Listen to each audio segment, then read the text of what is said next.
So my wife called the doctor, and he came around, and he was like, we're going to get you to the hospital. I think he said at the time, he was like, I think you're just dehydrated. The success doesn't look like invasive spine surgery. I agree.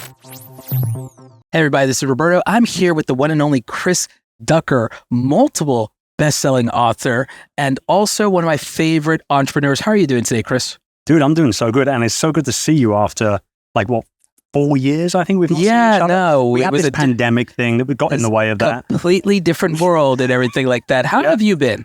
Been great. Yeah, been great. You know, we've made some moves with the businesses and closed a couple of things, sold a couple of things, grown a couple of things, and we're doing fantastic. We moved back to the UK from the Philippines, right? Yes. That was late 2018. Yes. And since then, if I'm to be really honest, I'm slowly but surely starting to just eradicate as much of the, noise as I can right now. So what does that look like? Well, it looks like, honestly, at this point, it's to the point where I'm just like, there are certain things that I just do not want to do at all ever again, right? There are certain things that I love to do and that I get to do, but I don't want to do them as much as I have done before. So perfect example is public speaking. You know, I love to go to events. Yes. I love to speak and share my experience and things like that. But with that being said, from 2018 onwards, I have put a max of 2 international trips a year onto my schedule. So I only travel for business twice a year now, whereas before I used to travel business 10 times. Yeah, I remember this. Yeah. Yeah, that's how we got to spend time together. And so I only get to see you 2 times a year now. Well, I think unless I go I over can't there. take any more of you, man. 2 times a year is that's the max with my RB injection. You know what I mean? You know what? I'll come to you next time. But no, I mean, that's really interesting. I love how you phrase that. It's like the things you get to do. Yeah. I think that's very important versus what you have to do. And in terms of entrepreneurship and business, this can get overwhelming. You have a massive story with Burnout, which we've talked about before, but it's for a lot of people who may not be as familiar with you, can you tell them a little bit more about your story? And I'd also love for you to focus a little bit on your burnout story and the transformation that caused in your life. Yeah. So the burnout hit me late 2009. We'd already been building our business at that point about 2.5 years or so. We had just celebrated our first 7-figure year, but I was a mess. The business was great, but I was a total mess. And I was doing 65 hours a week. I wasn't eating right, wasn't sleeping right, wasn't working out, period. Drinking way too much coffee, et cetera, et cetera, et cetera, right? And one day, couldn't get out of bed. Literally, physically couldn't get out of bed. Just physically didn't have the will to get out of my bed. I was that exhausted. So my wife called the doctor, and he came around, and he was like, we're going to get you to the hospital. I think he said at the time, he was like, I think you're just dehydrated. So we need to get you to the hospital, get you on a drip, and get you some fluids into you. Then we can run some tests and see what the deal is. 24 hours later, all the blood work came back. I had chronic fatigue syndrome, which is basically, that's the technical term for burnout, medical burnout. For medical burnout, yeah. Cortisol levels were all over the place. My adrenals were shot. I was exhausted. I was dehydrated. And I was put on antidepressants for about 6 months as well. So you literally worked yourself into the ground. Quite literally. You worked yourself into an actual sick bed. Yeah. Yeah. And I thought I was a rock star. But here's the thing. I recovered, but the burnout wasn't done with me yet. 2 years later, my son was playing airplane game with me, jumps on me, I catch him, and my back goes. And I went in and had an MRI done, and apparently my disc had completely herniated in my lower back, one of my discs. And apparently this is not an overnight thing.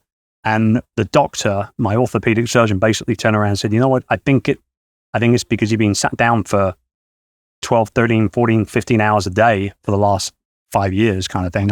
You've just basically crushed your disc to the point where it just... So there's literally a physical, actual disfigurement of your spine that happens from being stagnant and working in a chair at a desk for long periods of time without breaks. Correct. Yeah. So I had the L5, the technical term is L5S1 spinal fusion. So I went under the knife. They ripped out the disc that had herniated into my sciatic nerve, which was causing me to have sciatica down both my legs, and replaced the disc with a calcium deposit implant, which ultimately fuses the two bones together over a period of X amount of months. So I've got 2 scars on my lower back. I've got 2 rods, 4 screws, and a partridge in a pear tree. And you're everyone's favorite when you walk through the metal detectors at the airport. No, I'm not. I wanted to like do that. I wanted to be like the guy who sets off the machines all the time just for a goof. But unfortunately, it's the titanium or whatever it is that they use is undetectable by those. Interesting. Machines. Yeah. So I've never been pulled over by TSA. Okay. Well, not for that anyway. Not for that. Plenty of other things. But yeah. So that, and then it was a recovery process. So 2010, I hired 8 people to replace me in the business. I was wearing all the hats. See, that's what it is. It's like literally, I tell people, it's like, I used to do 8 jobs for 1 paycheck, and now I do 8 jobs, and like, thankfully, it's 20 paychecks, but still. No, exactly. And it's just, I think, looking back on it, it's kind of like it was a rite of passage. I think like, I burned out. I'm successful. I burned out kind of thing. Now I look at it, I'm 50 this year. Right. Been an entrepreneur for 19 years. I'm 50 this year. And I look back and I realize just how stupid I was and how badly I was running a successful business. Right. Because success doesn't look like invasive spine surgery. I agree. You know what I'm saying? Yeah. Right? Success doesn't look like going on antidepressants for 6 months or being in a hospital bed for a week and a half to recover from exhaustion and dehydration. Right. That's not success at all, right? That's a disaster. And so, like I say, you look back on it and I'm like, man, I could have done so many things differently. I wouldn't have worked the long hours. I would have carried on exercising. I wouldn't have consumed so much caffeine. I shoulda. And then eventually you come out of it and you realize, I've learned all those lessons and I'm not going to do that again. And since then, I've never burned out. I have a couple of times felt it coming. First time with my first book. Was it more emotional this second time around or physical again? Because you went through the physical burnout. It's physical. It's physical. Yeah. And that's interesting that you say that, because that was my first book was on a deadline. My publisher was pushing and pushing and pushing and pushing. And what happened was we had a prospective date in mind for the publishing of the book. Right. And this was the book Virtual Freedom. Virtual Freedom, correct. And then we found out that there was another author that was going to be publishing a book around the same time on roughly the same kind of thing. And my publisher were like, we need to get to market first. I'm like, okay, great. Well, your deadline was June. Now it's March. I'm like,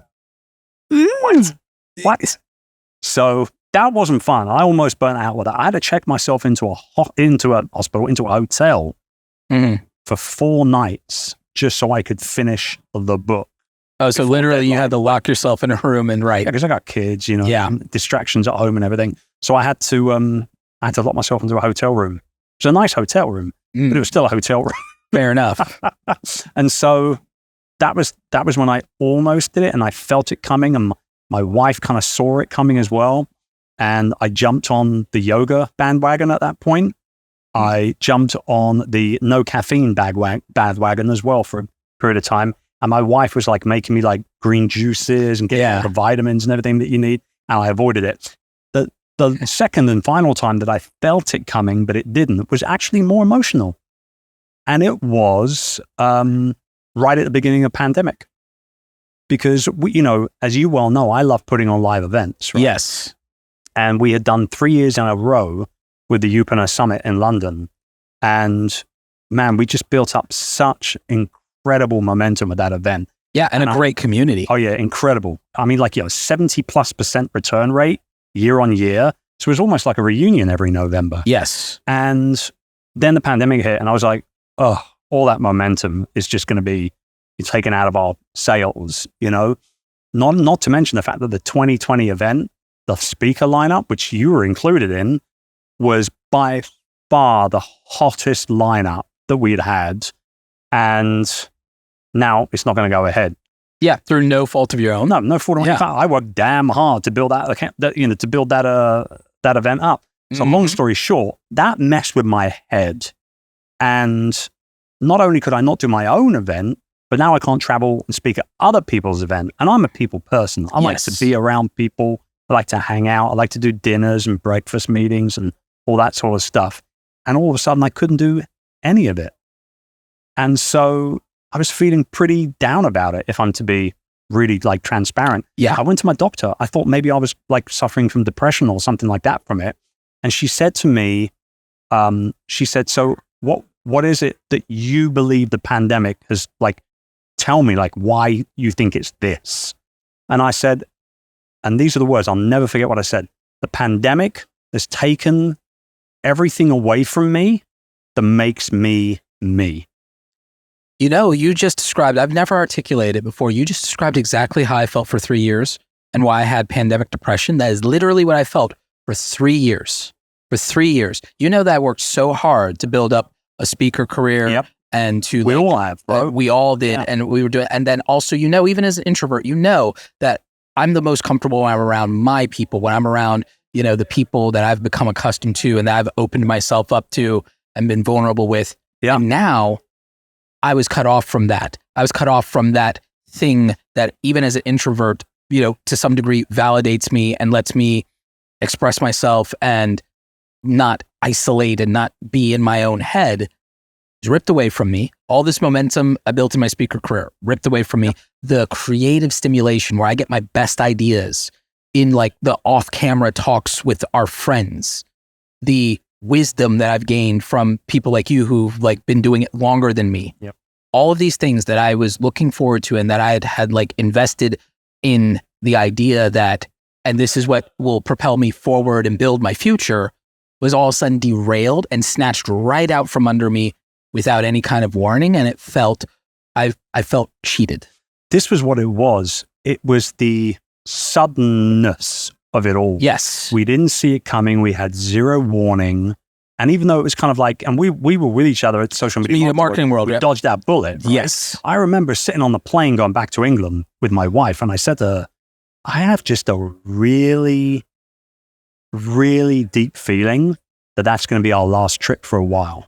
Mm-hmm. Because we checked out of the Hyatt hotel that day, and I've never, in 10 plus years of traveling to San Diego, I have never, ever seen that hotel that barren and that dry and empty. Yeah. Ever. And I just had this sneaky feeling we were going to lose it all. It was literally like watching like a movie where like, you know, it gets really quiet and then all the birds are taken off in one direction, and you know, oh Lord, here it comes. It's like a Hitchcock movie or yes, something. Exactly. Right? So exactly. Just like a Hitchcock movie and everything. Like one of my favorite directors. What happened. And so, so I went to the doctor and I was like, I don't know whether it's depression. I don't know whether it's just, you know, like an emotional thing. I'm not going to say it's a mental health thing or anything like I don't know, which is why I wanted to come and speak with you. Right. She didn't prescribe me anything other than, you know what she said to me actually? She said, do you like nature? And I said, I love nature. A lot of things, one thing a lot of people don't know about me is since we moved back from the Philippines to the UK, we live in the countryside, we're in Cambridgeshire, and I have become somewhat of a countryman. I love walking through the woods with my dog. I love everything about the countryside. I'm out on our property. I started bonsai when we got back as well. I now have a ridiculous amount of bonsai trees. My wife keeps telling me I've got to stop buying them now. But I love being in and around nature more so now at my age now than I ever have done before, ever in my life. And I make sure that it is a non-negotiable for me every single day to go out into nature every single day. And I don't bring my phone. I'm not listening. Wow, brilliant. I'm not listening to podcasts on the go or anything like that. Leave the phone at home. You disconnect. I've got a 2 mile walk around the local area that I do with the dog. And I've only got a small dog. So by the time we get back, he's like, but that's what the dog said. She said, you know, if you like nature, get out, like go and have walks in nature. That will help calm your mind down. And it did. But that was the pandemic was tough. I felt the burnout potentially coming, but I feel like I dodged it. on purpose, not by accident. But I feel through thoughtfulness, through effort, by being self-aware and saying, I see what's happening. I feel it. I'm in touch with those feelings. Yeah. And I made a concerted effort to reach out to as many of my friends I knew I wasn't going to see in person for a while as possible, and to arrange Zoom cocktails, Zoom tea, Zoom catch-ups, FaceTime catch-up, And what the funny thing was? In our world, we're setting up podcast interviews, we're doing Zoom calls with clients. Everything's on the schedule, right? Yeah. I stopped scheduling stuff with people, and I just started calling people. I started FaceTiming people. Wow. Just ad hoc. And I'm talking like people like here in the US, so we got the time zone thing as well. I wouldn't wake them up in the middle of the night or anything like that. But kind of like in the olden days. In the old days, we're just sitting there watching the game or something, and your phone rings. Yeah. And then we go, oh, hey, Mike. Yeah, I'm just watching the game. Use like the Budweiser commercial, remember? Yeah. Watching the game, having a bud. And that's what I started doing. I just started FaceTiming people, just completely, at random. Yeah. Totally at random. And some of those calls would end up being an hour long. I drained my phone battery. And I'm like, if I had to try and go back and forth with an assistant or even with them directly to try and arrange a 1 hour Zoom call to catch up. It'd be a week from now. Right. But I just had a 1 hour conversation with, Pat or Jay or whoever it was, a lot of our mutual friends. And they were like, hey, thanks for the call, dude. It was really nice to speak and catch up. And that's what I kept doing that for like a year and a half. Wow. Yeah. And then everybody got sick of me and started dropping my calls. No, I mean, so that's interesting. And, I'm so glad you brought that up because even without a global catastrophe, let's say, out there, I think it's important for people to realize that, one, people do want to hear from their friends, and that like this industry, it can get into your head. You can get lonely. You can get fixated on the business and this and that. And then you could forget that people are just people, and that that connection is just there. And it's just something that you have to constantly just actually pour into. The other, you're 100% right. And the other thing was, what I do now more than anything else is I work with people that are leaders and experts in their niches to help them build genuine business ecosystems. Yes. With different monetization models, different marketing models and strategies, blah, blah, blah, blah, blah. And there was a whole bunch of people, particularly actually in the live speaking game, that's how they make the majority of their money, was speaking on stages. And a lot of people reached out to me and were like, okay, dude, I know what you've done for years. How do I do it? Because I need to now. And like, I told you 3 years ago, you should have had a course. You should have had a coaching program. You should have been doing this. Now you want to do it? Let's do it. Let's get to work kind of thing. I'm actually experiencing some of that now. We're having some issues over in the YouTube side with a lot of people with, what you might call the beginnings of the recession, or at least a creator economy recession a little bit, on ad revenue, sponsorships, because of other global issues and things going on in the economy. There are lower ad rates. A lot of people, also there's changes on YouTube. A lot of shorts creators were benefiting from these shorts creator fund bonuses. Now they're in the world of getting ad revenue, and it's less than the creator fund. They thought it'd be more, then they're very disappointed. Or now they realize, there's a bunch of shorts creators now. And now because of that, there's dilution in the market. Not saturation, but dilution in terms of the income and all these other issues. And then they're like, okay, Roberto, I know you've been saying diversify. And I get it. But I didn't think I had to do that because I had 2 million subscribers, and now it's getting a little hard. And I'm like, okay, now let's go. Let's build a business. Absolutely. Let's do it. But honestly, it's like anything else. Like I've been saying for the longest time, don't build your home on rented land. Been saying it for a decade. And the reason why I say that is because I'm not a massive fan of social media. I utilize it to spread my message, but I personally spend very little time on social. I'm getting there.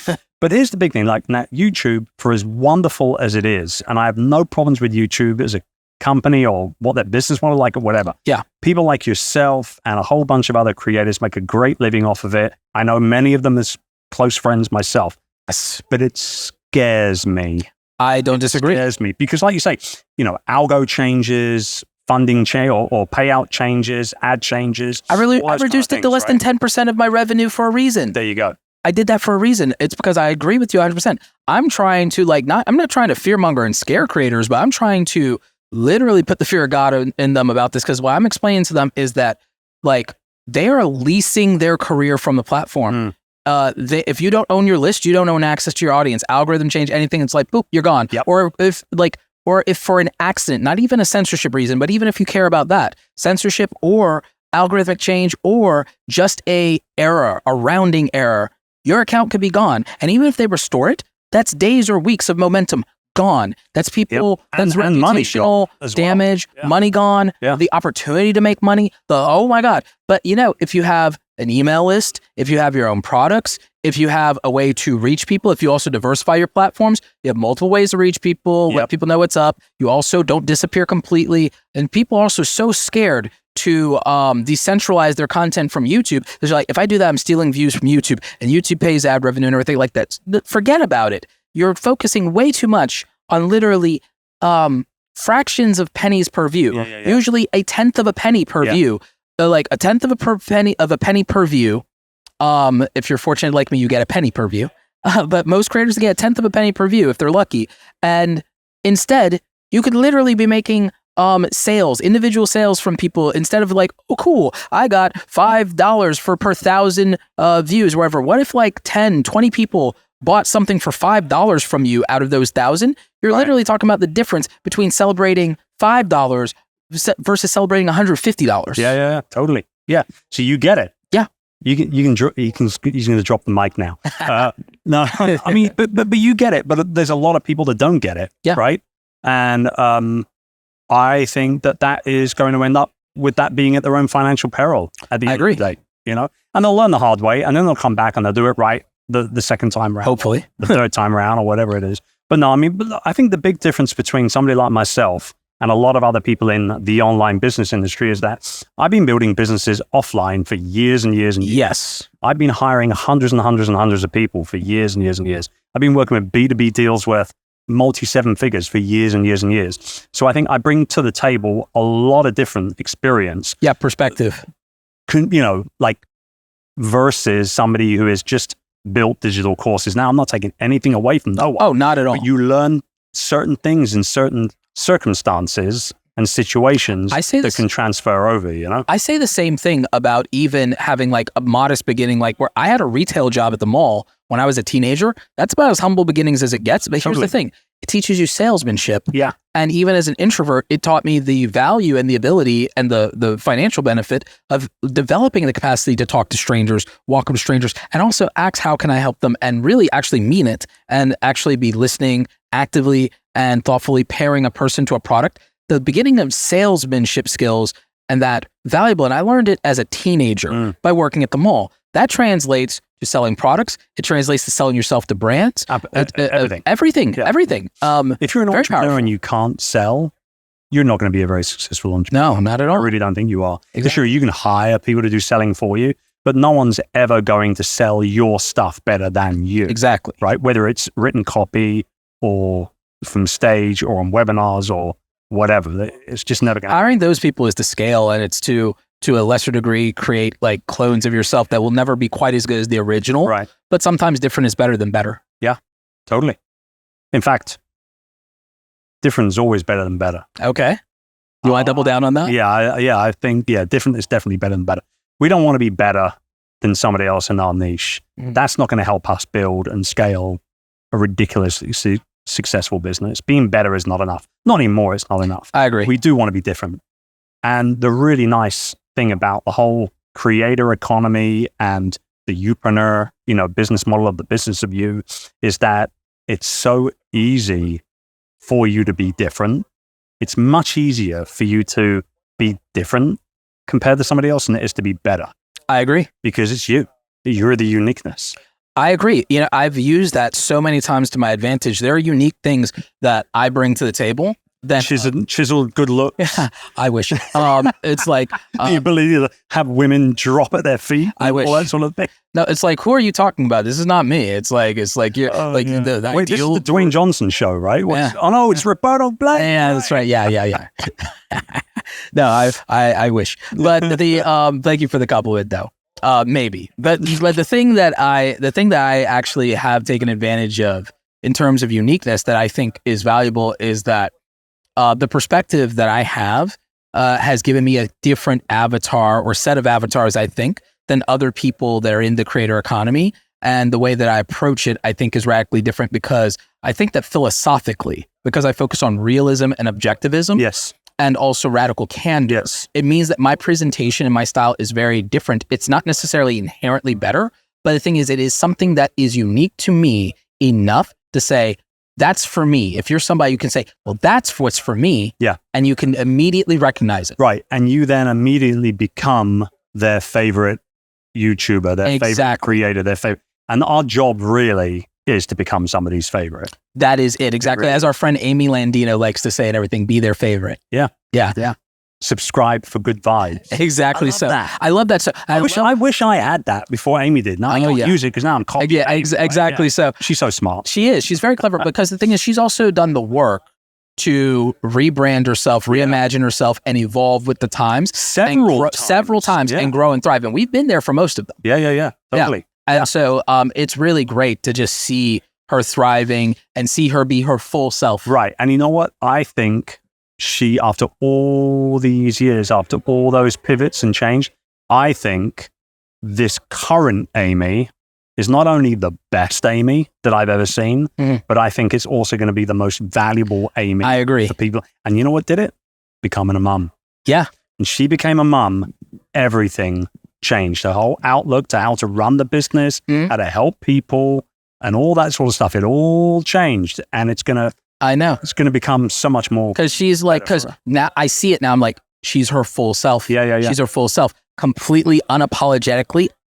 She's always been authentic. Yep. This is another level. Yeah. This is like, again, that full self, no holding back. Like, this is it. Yeah. Uncompromised. Like, that is, and that's so powerful and everything like that. It's the thing that where I still like feel that that's like my final form. I think my final form is husband and father. Like, I think that that's the like evolution of, and it may not be everybody's final incarnation of themselves. It's different for everyone. It's different for everybody. Yeah. But it's like, again, growing up with a large family, growing up with those things, I know what that means to me. And I know that it radically changes a person. I believe that it is a transformation that is unlike anything else. Yep.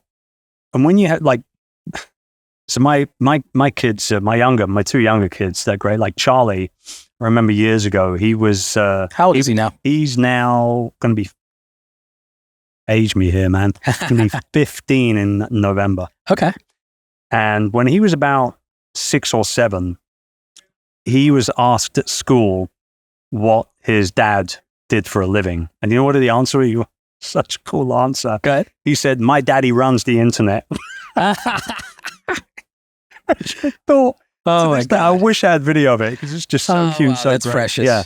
And if you ask Cassie, my 5, almost 6-year-old, she would, I've never asked her, I probably should actually just to see what she would say, but she would probably say something like, he talks all day in his office. That's basically what she would come out with. But being a dad, like it changes you, man. It changes the way that you think about just the world in general, clearly, but it changes the way that you go about your day-to-day life more than anything else.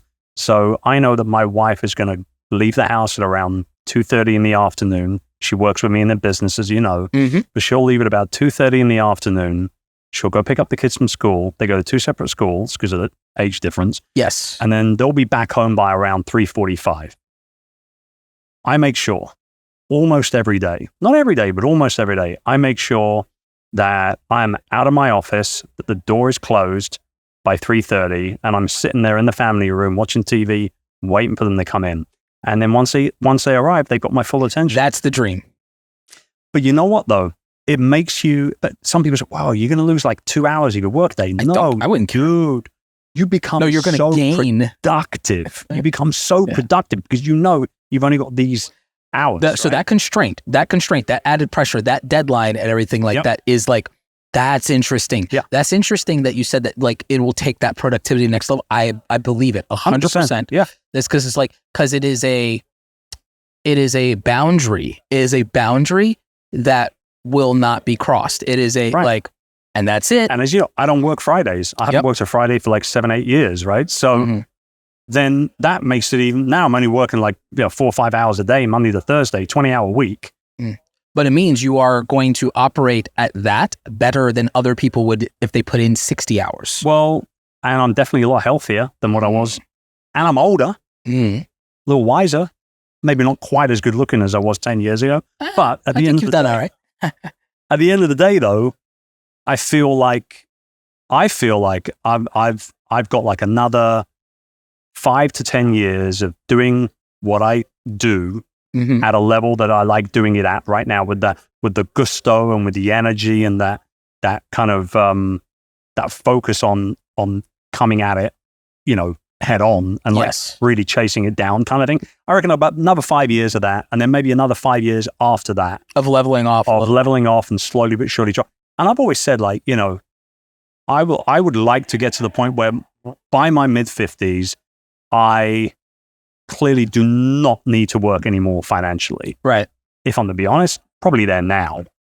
But, but there's still more things you want to do. Well, with a 5-6-year-old kid, it's going to cost you some money. Yeah, right? Fair enough. First and foremost. And then secondly, there are several things that I still want to do. Like, I think I've got at least another 3-4 books in me for a start. At least. Yeah. And the thing is, even if you retire from everything else, I don't see you retiring from writing. I think you'll always write. Yeah, I like writing. I still blog. People are like, you still blog? Yeah, I've gone back to it. Yeah, right? Yeah. There's something different about sitting there in front of the keyboard instead of behind a mic. And there's nothing wrong with podcasting or video creation. Not at all. Like that. But I love sitting in front of my keyboard again. One thing I started to do that I hadn't done for a while, for some reason, it just dropped off and I left it to my team to deal with. I now write from scratch every Thursday morning. I write a newsletter that goes out every Sunday morning called Future Proof. Oh. And I've done it now for 10 weeks in a row. Nice. And I absolutely love my Thursday mornings. I go in, this is my Thursday morning routine. Go into my office, bring a cup of coffee with me, sit down in front of my keyboard, put a little Miles Davis on Spotify, just jam it out and sit and write. That sounds amazing. Yeah. I do it every Thursday. Wow. Yeah. That sounds amazing. You put miles into anything, it's going to be amazing. Fair enough. So I think that's so interesting that you created an experience you enjoy so much that you look forward to it each and every week, even though it is literally a part of your business. Yeah. It's an experience that you look forward to, and you create a ritual around it. Absolutely. Yeah. And not only do I enjoy doing it because I'm in that zone of genius, it allows me then to create something much better than were I to be kind of forced, I got to write this newsletter again. So again, it's the concept of I get to versus I have to.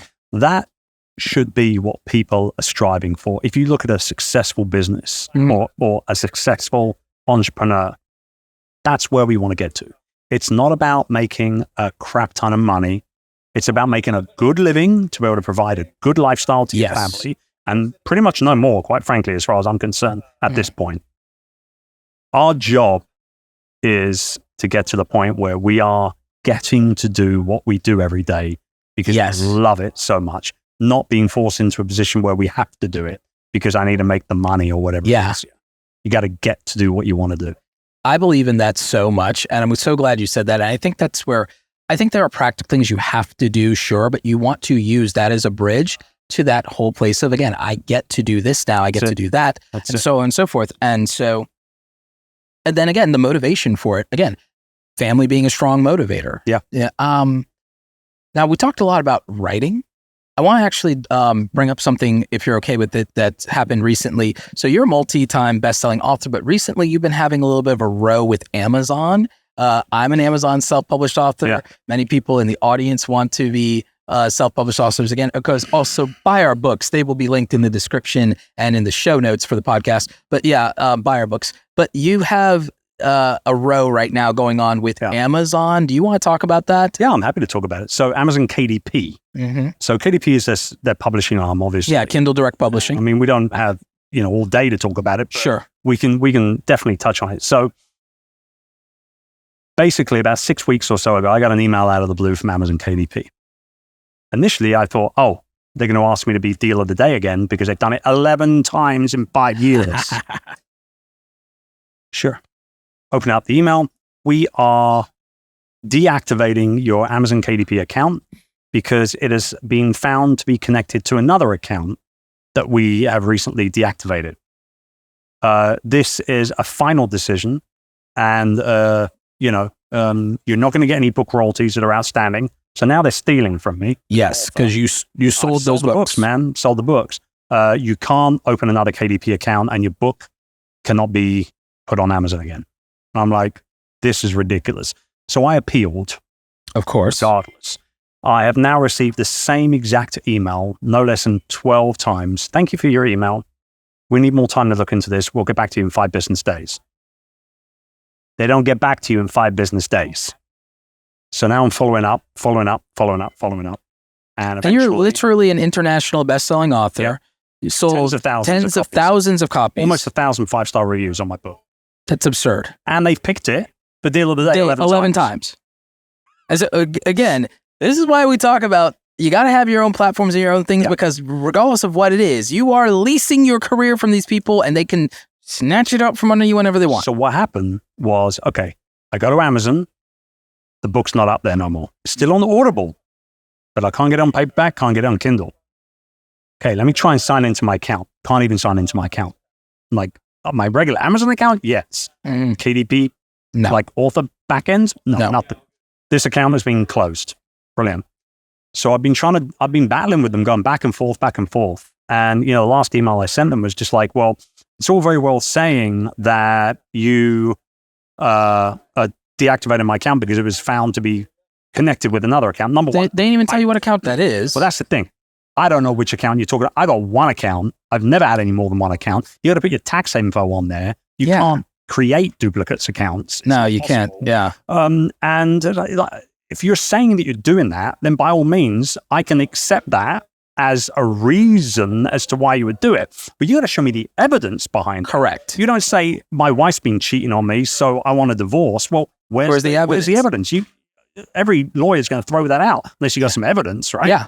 So it's fallen on deaf ears. So I've now got my attorneys involved.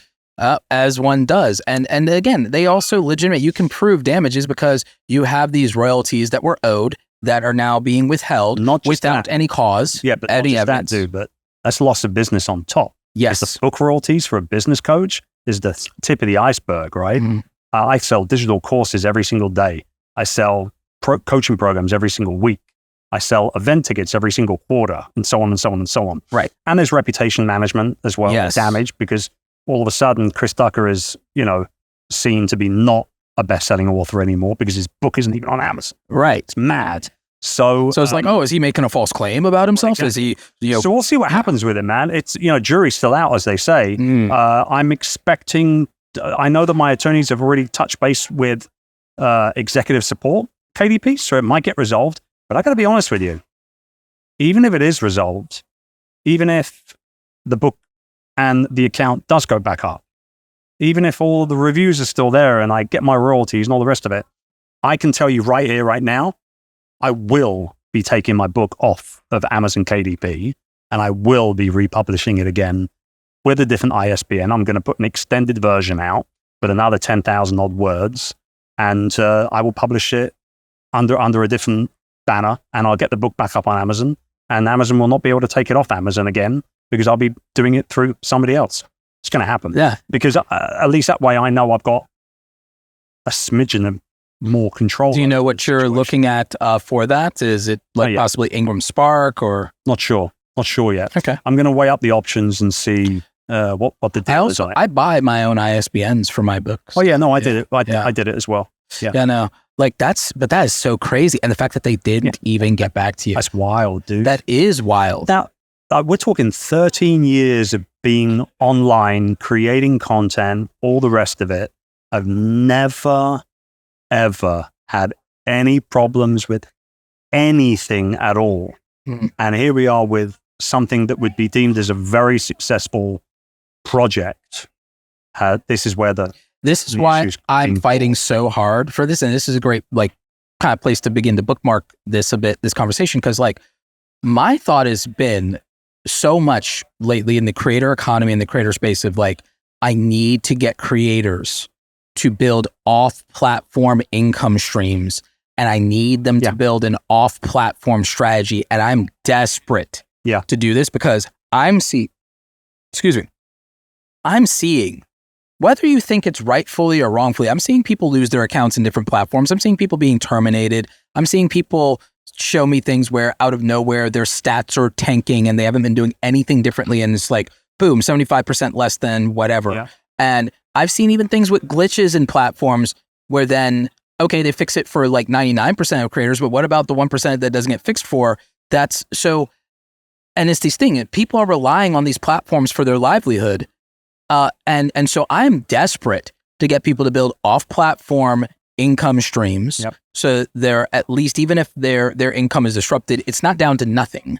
And so that's beyond just diversifying, because like diversified, but still relying on a single platform or a primary platform as a traffic source is still a terribly over-leveraged situation. Right. Now, what I should also say is 2 days after this happened and nothing being resolved quickly, I instantly updated all of the links to my book on all 3 of my websites and started taking orders directly, and then started shipping the book directly myself. Okay.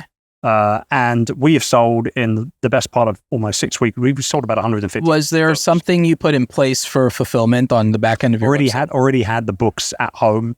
We've been printing, I reckon I've probably printed 10,000 copies of Rise of the Upreneur since it came out 5 years ago, for giveaways at events and selling at events. So having your own inventory. So I think maybe I got like 400 copies or something in my house, something like that. And I was like, you know what? I got the book right here. It's hardcover, so it's special. That's why we usually just give it out at live events and whatnot. But we'll sell it depending on where people are in the world. We'll have different price points because I got to, the shipping is what it is. And we sold like 150 copies of the book just on my websites. Yeah. See, this is another reason. Have your own website. Yeah. And you know what? Made more money from it. Because now I'm not having to worry about fulfillment and all the rest of it. And not only that, but when people have purchased the book, not only have they gotten the book, but I've signed it personally. So with their name, because I know who they are. And it's not like Amazon. I never know who buys the book. Exactly. So I've been able to sign the book for them and give like a personal inscription. We've included stickers. We've included notebooks, little kind of idea catcher notebooks, and a few other bits and pieces in the package as well. So now we're surprising and delighting. And people are like, whoa, and it's almost every other day there's something posted on Instagram or Twitter or somewhere where it's like, just got this package. I only ordered a book. What's all this other stuff? So what do you think is going to happen to those people? Those people now, that touch point is so much stronger as a buyer of my book compared to what it would be from an Amazon purchase. Yes. Those people are way more likely now to do business with me. No, that's brilliant. Yeah. And honestly, like, maybe I'll never put it back up on Amazon. Maybe I'll just do it on my website. Maybe, but I think Amazon's too good as far as the traffic. It's too good for traffic. And that's how they lure us in and everything like that. It's like the allure of the traffic. Exactly. Discoverability, the traffic. Yeah, man. Yeah. I mean, that's how they get us. That's the seduction, right? But at the end of the day, I think, to your point and everything, in addition to being a youpreneur, the niche of you, the business of you also need to have your own control. And so to take that further, you need to build your own platforms. You need to go ahead and have an email list. If you want to use my link for a ConvertKit in the show notes, you can use that. If you want to build your own platform for your business, I use Kajabi. There are other systems out there, but it's the one I use. Get that link below as well. There's all these things that I've put in place in terms of my business and my systems. And now, frankly, even though, yes, I make really good money from sponsors with YouTube, I've also made good money with the sponsors of my own email list. Sure. And the thing is, I feel that relationship and even the ability to build relationships. I have another sponsor and they're not even doing content on my YouTube channel. They're having me do content for their platform. The entire deal, and I can say this here because I'm not naming the sponsor, it's a $60,000 a year deal for me to make a very modest amount of deliverables exclusive for their platform, though in perpetuity. I said, okay, fine. And that was why it's that deal, but it's a limited amount of assets because licensed in perpetuity. It's their IP now. Right. And so that's the difference of, wow, so that's $60,000 that's not tied to whether my YouTube channel is running or how well it's doing. And I've been thinking more about more of those deals to say, what if I disconnect the capacity for my income and I'm using my YouTube channel much, much more as a traffic funnel? Sure. But I'm still growing my blogging like we talked about and my newsletter and my other stuff because I want off-platform control to where the YouTube channel and even the social media channels are supplemental because I don't own them. Yeah. Amen. And I just want to own it all. Gonna drop the mic again. Yeah. No, I think that's it. But like, Chris, where can they find you? And right now it's not Amazon. No, it's not. But where can people find you if they want more? ChrisDucker.com. And then there's obviously youpreneur.com as well. Podcasts. I'm on YouTube. I don't do a lot on YouTube. We'll try and see if we can. Yeah. Try and see if I can get another 100 subscribers so that I can beat my son or something, you know? My teenage boy is like, hey, he does these video uploads and whatnot. What's he doing with the Roblox? Oh, he could like be a video huge. game guy. He could be huge. He could be huge. Yeah. I'll tell you what he can do. And he's so he's like, oh, my last video is, like 15 days old. My last video just hit 2,000 views, Dad. How many, when was your last video? And I'm like 6 months ago. How many views you got? Like 700. Oh, wow. He's crushing it. He's killing it. 90% of the, about roughly 90% of the videos uploaded to YouTube. I think it is. It's either 80 or 90. I'm forgetting the figure right now. Never got 1,000 views on them. I'm not surprised. Yeah, no. I think I put some good content out on YouTube, but clearly my audience isn't there. I think you did put the content. I think the audience might be there. What I found is, I'll leave this nugget for you in the audience. Having done like 1,600 videos on one channel and literally with no difference in quality, seeing that literally videos recorded on the same day could be a difference of 10,000 views to 100,000 views. Literally, because I batch record, so there ain't no difference in the videos. Like, right. I've literally decided that based on all the information I have, it's for views. It's not even about the quality of the content. It is literally topic, title, thumbnail, and timing. It is literally about the headline writing, so to speak. It's about the headline. The headline does it. And then did the thumbnail sell it? Is it relevant at this point in time? Right. And also, what was the market cap for the topic to begin with? What was the market cap for the topic? Was the title emotionally compelling, impacted, curious enough, controversial enough, and everything like that? Yep. Was it like literally, I can't look away, so that is what it really comes down to. As much as we've liked to romanticize the idea of, just make quality content, I've come to the conclusion that you have to know what the audience values specifically and how they interpret and perceive the value. That's content creation 101. Yeah.